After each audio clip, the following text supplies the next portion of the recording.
Hello everyone, my name is JP. Thank you for checking out my channel. If you're new here, welcome. If you've been here before, welcome back, and thank you for joining and listening to what I have to say.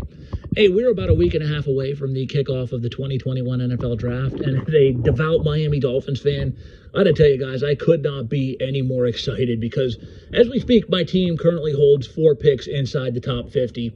They've also, by the way, they've got their own third-round pick, our 4th rounder that came by Philadelphia via Dallas. They don't have a 5th or a 6th, but they do have 2 7th rounders, which, you know, with 7th rounders, it's a big crapshoot and a gamble. All draft picks are, but with 7th rounders, you know, there's 50-50 chance they won't even make the roster after the preseason. But you never know. I mean, maybe Chris Greer will find a diamond in the rough for Brian Flores to coach up, and he'll become the next right megastar. I mean, after all, the quarterback that has 7 Super Bowl rings was a 6th rounder, so don't always rule it out. Anyway, though, the draft picks I want to focus on are their 2 first rounders, how they got to this point, and where I think they could go from here. How they got there, well, as you guys know, they started out this draft season with the 3rd overall pick, which, along with the 36th, came as the final pieces of the Laramie Tunsil deal in 2019. The 18th was their own. But sitting with the 3rd pick, I think the Dolphins were looking at a number of different players. And I think they really narrowed it down to 2 or 3 that they were most enamored with. And I think they felt that there was a good chance that they could get one of them later on. So what they did is play the old famous let's make a deal game. And somewhere Wink Martindale's got to be smiling. No, I'm not talking the coordinator for the Ravens either, guys. But they got on the phone, and this is a quarterback top-heavy class. And there are a lot of teams out there that needed quarterbacks. So they played the top this price game. And it was San Francisco that came with the best offer, giving up the 12th overall pick. And they also offered their first round picks in 2022 and 2023, which Miami would have been foolish to turn down. So they accept that deal. But almost immediately thereafter, the ink wasn't even fresh on the parameters of this deal before Greer turned around and flipped that 12th pick along with their own first round pick in 2022 to Philadelphia in exchange for the 6th overall pick and Philadelphia's 4th by way of Dallas. So, you know, if you're keeping track of this, basically the Dolphins gave the 3rd pick to San Francisco, and they more or less swapped first rounders with them next year, picked up a 2023 first and Philadelphia's number 6 overall pick.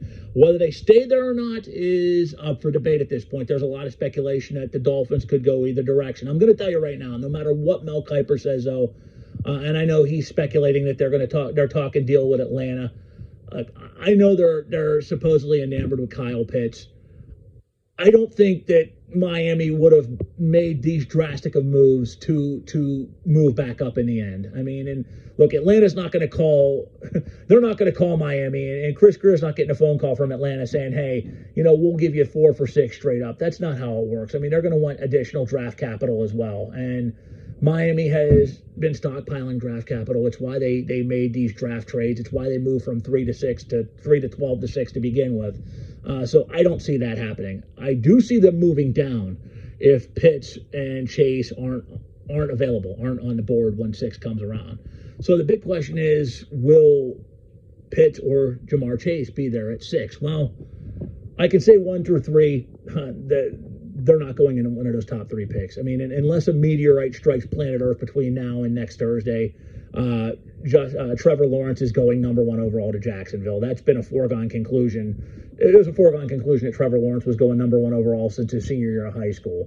I mean, it was just a matter of who was getting him, and Jacksonville won that pony. So, I mean, this is the biggest no-brainer that even the Jaguars couldn't mess this up.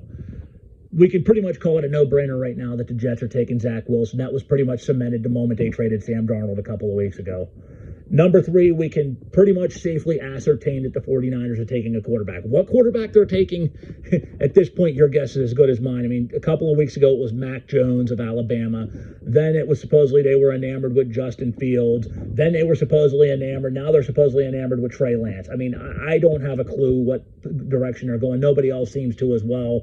We will find out on draft day. The only thing we can guarantee is they are taking a quarterback at number 3.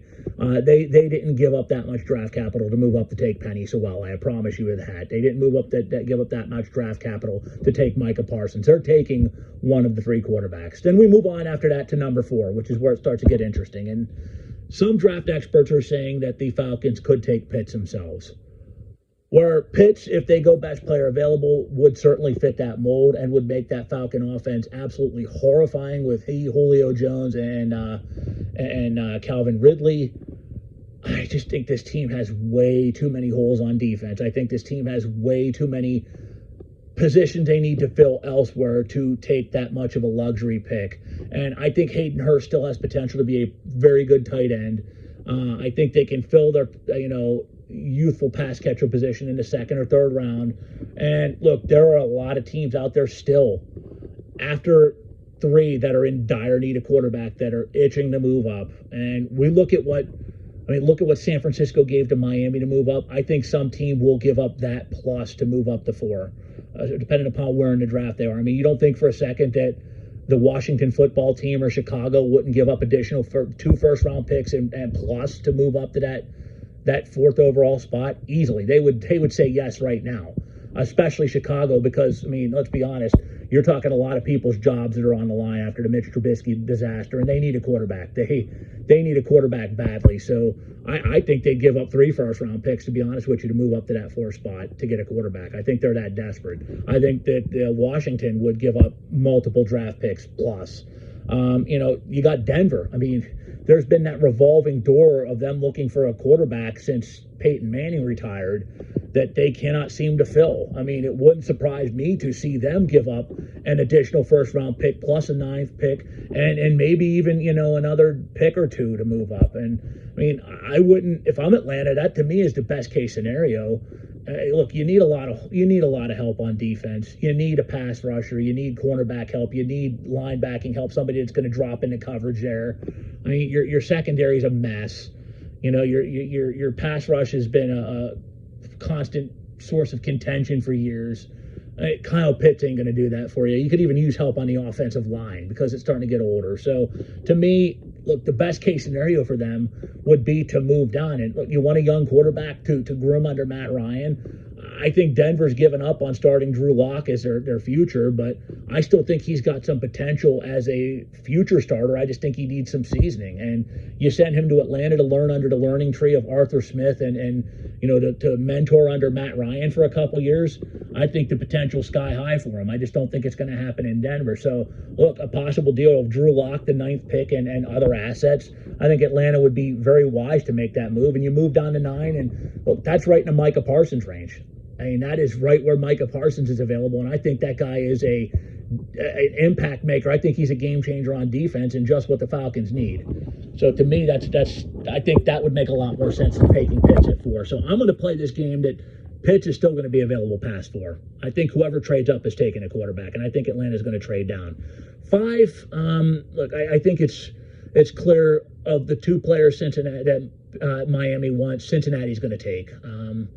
I know they've said Pitts. I know some recent experts have said they think Pitts could go here, but I think that connection between Joe Burrow and Chase is just too much for Cincinnati to pass up on. Do I think they should take Chase? No. I think, as much as I think Jamar Chase is going to be a very, very good wide receiver in the NFL level, if not elite. I think that Penny Sewell is a generational talent at offensive tackle, and you can sit there and claim all day, nitpick the warts of Sewell, all the supposed crap about him having work ethic issues. Well, look, this guy's a generational talent who was dominant on the college level. If he was that dominant with work ethic issues, I'm frightened to see what happens when he develops a work ethic. But I think that's nonsense. I've heard nothing about him having work ethic issues. And I lived and worked in Pac-12 country. I heard nothing of the sorts about that. To me, Cincinnati needs to bolster that offensive line in the worst possible way, because if they don't, they're going to ruin Joe Burrow's career. They're going to turn him into David Carr 2.0, and they can't afford that. But what I think they do and what they actually do are 2 different animals, and all this smoke about them taking Chase will not go away. So, I mean, I think Chase could come off the board, which puts Kyle Pitts at 6 right into their lap, or it puts Penny Sewell there, which, again, you want to protect, you want to give Tua a chance to succeed, keep him on his feet. So, I mean, either way, you can't go wrong with that pick. But let's just for grins and smiles say that. Let's just for grins and smiles say that Pitts goes at 4 to Atlanta, Chase goes at 5 to Cincinnati, and for whatever reason, Why, I don't know, but Greer wouldn't be interested in taking Sewell, and that'd make too much sense to take him. I mean, you could slot Austin Jackson over to right tackle, move Robert Hunt the right guard where he belongs, and suddenly have an elite offensive line. Give Tua, whose biggest issue is his inability to stay healthy, his durability issues, and give the guy all day to throw the football, and the receivers will come. There's receivers elsewhere, but so just hypothetically, again, playing a game that they aren't into Sewell. Well, there's a trade down option. There is definitely the trade down option. And I think that, again, there's teams that need quarterbacks. And, whether it's Jones or Fields or, Lance, one of them will still be on the board. So, I mean, again, Miami's got a bevy of different options. But if their top two isn't on the board, which, of course, is, again, as mentioned, Jamar Chase and Kyle Pitts, I think it's a no-brainer they take Penei Sewell. I think that if they don't take Sewell, it's a mistake. But if they don't like Sewell for whatever reason, they're not trading up. I think they're trading down. Anyway, guys, that'll wrap it up for this video. If you like what you heard here, please like, share, and subscribe. And I'll try to do better next time. I apologize for any flubs I may have made, but I did make this very late at night. So, again, I'll try to do better next time. Talk to you again soon. Take care, guys.